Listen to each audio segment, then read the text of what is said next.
Hello भाई, राम राम दोस्तों सभी को। आप सब कैसे हो? आज मैं एक सिर्फ छोटी सी बात आपके पास रखने आई हूँ कि अब एडमिशन शुरू होंगे सबके। तो कुछ स्कूलों में ऐसे ठग टीचर बैठे हैं कि उनके बारे में तो बोलना भी बेकार है। पिछले साल हम यहाँ पे अपने जींद सिटी के एक स्कूल में गए थे जिसका मैं नाम नहीं लेना चाहती। वहाँ पे हमने अपने छोटे वाले बेटे का एडमिशन करवाया था।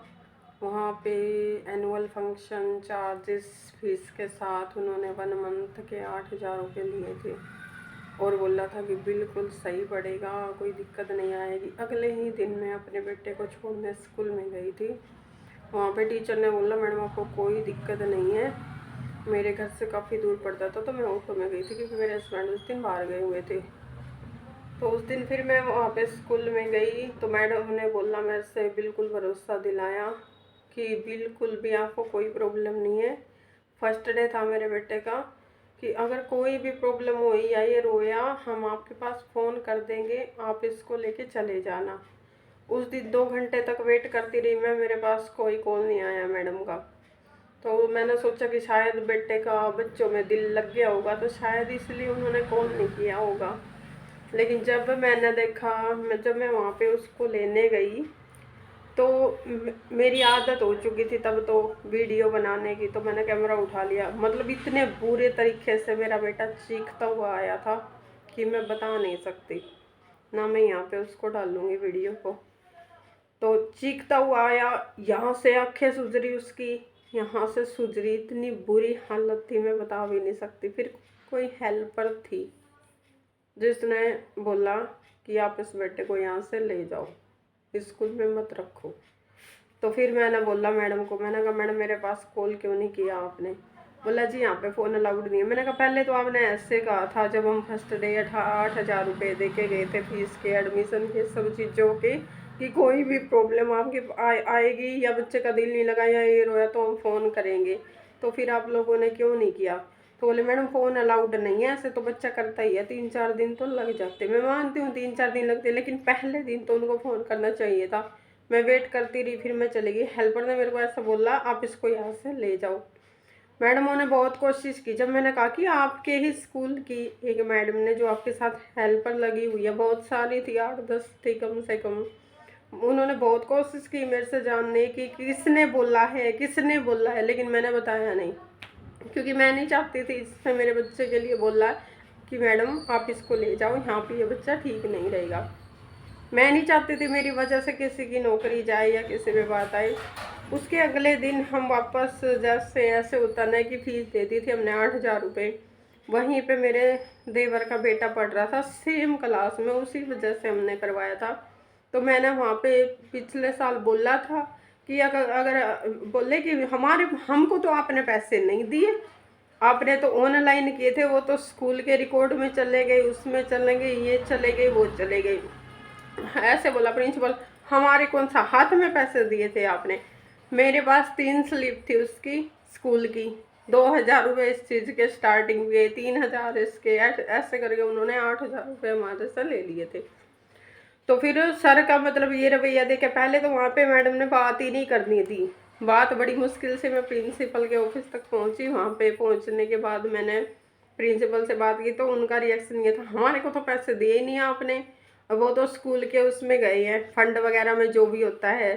तो बोले कि ऑनलाइन किए थे, हमने ऑनलाइन ही करवाते हैं वो।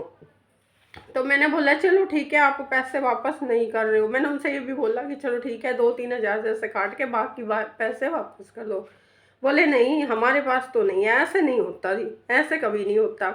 फिर मैंने बोला कि चलो ठीक है, आप पैसे वापस नहीं करे हो, मेरे देवर का बेटा है, मेरे हस्बैंड के सगे मामा जी का पोता था। मैंने कहा सेम क्लास में है, उसी में आप उसमें एडजस्ट कर दो। उसमें भी एडजस्ट नहीं किया उन्होंने। इतने बेशरम बैठे हुए हैं, ठग है एक नंबर के। आप पहले जाओ वहाँ पे पैसे मत दो। अब यही चलेगा अप्रैल के महीने में। मतलब जो मतलब गरीब परिवार के लोग हैं वो कहाँ से पैसे लाएंगे, कहाँ से नहीं लाएंगे? बच्चे का मन लगे ना लगे, वहाँ पे पढ़ाई हो ना हो, उनको वहाँ पे वो रखना ही पड़ेगा। उसकी मेरे ख्याल से 3,200 रुपये पर मंथ फीस थी। और जैसा भी था बस के साथ हमने सब कुछ बोल दिया था कि हम करेंगे। लेकिन फिर जब बच्चे का दिल ही नहीं लगे तो फिर क्या करे? तो कोई ऐसा रूल नहीं हो सकता। अब ऐसे कह रही है जैसे मोदी जी ने ऐसे चलाए कि बेटी बचाओ बेटी पढ़ाओ। बुक्स ही इतनी महंगी हैं, कोर्स ही इतने महंगे हैं, कैसे पढ़ेंगे बच्चे? कोई गरीब परिवार का तो आदमी या औरत अपने बच्चे को पढ़ा भी नहीं सकता। बुक्स से इतनी महंगी हैं, लाएंगे कहाँ से? इतने इतने हजार रुपए की किताबें हैं। चलो ठीक है, ट्यूशन पे जी जा रहा, स्कूल में किसी में जा रहा, लेकिन किताबें कहाँ से लाएंगे वो? सबसे पहले तो स्कूल में जिसमें भी डाल लो उसको 3-4 दिन के लिए वहां पे रख के देखो। अगर वो रखने को तैयार नहीं है, रखने को तैयार नहीं है कि नहीं हम तो नहीं रखेंगे, तो फिर उस स्कूल में डालने का कोई फ़ायदा नहीं है। वहाँ से अपना चुपके से आ जाओ, कुछ नहीं करना आप लोगों को। जैसे ही मैं वहाँ पे एक स्लिप अंदर लेके गई थी कि देखो मैडम हमने 8,000 रुपये जमा कराए थे, मैडम ने वो फाड़ के मेरे सामने डस्टबिन में डाल दी। तीन तीन स्लिप मेरे पास घर पे रखी थी, तब मेरा मन किया था कि मैं उनके स्कूल की वीडियो बना के डाल दूँ, लेकिन कोई फ़ायदा नहीं है। क्या फ़ायदा है? बिना बात पे फिर वो मेरे को टारगेट करेंगे कहीं ना कहीं से निकल के, मैडम ये क्या किया आपने, हमारे तो स्कूल का नाम खराब हो रहा है, ये हो रहा है, जो भी हो रहा है। क्योंकि 1-2 नहीं 4-5 तो हमारे जींद के ही आ जाएंगे सपोर्ट करने, जिनके साथ ऐसा हुआ होगा। अभी अप्रैल के महीने में सबके साथ, ज़्यादा नहीं तो कम से कम बहुतों के साथ तो होगा। तो जो गरीब फैमिली से हैं या मीडियम से हैं, वो फीस बेचारे नहीं दे सकते, कैसे भी करके उनका सपना है कि बड़े स्कूल में उनका बच्चा जाए, तो उनके साथ तो फिर वो वही करेंगे। तो इसीलिए मैं तो चाहती हूँ कि सरकार से सभी निवेदन करें कि सभी बच्चों की, टोटली सभी बच्चों की बुक्स से सस्ती कर दें। रेट इनके इतने हैवी हैं, हद से ज़्यादा। और दूसरी बात ये है कि अपने बच्चों को अगर किस स्कूल में आप डाल रहे हो, पहले उसको 1-2 दिन रख के देखें। अगर स्कूल वाले मान रहे हैं रखने से कि हाँ भाई हम ट्रायल दे सकते हैं, तो रखें, वरना अपने स्कूल को मत रखें। और दूसरा भाई क्या है, सरकार से सभी निवेदन करें कि अगर बच्चे हमारे पढ़ रहे हैं तो प्लीज़ किताबें सस्ती कर दो। बस इतनी सी प्रार्थना है। बाकी सभी को राधे राधे, जय श्री श्याम।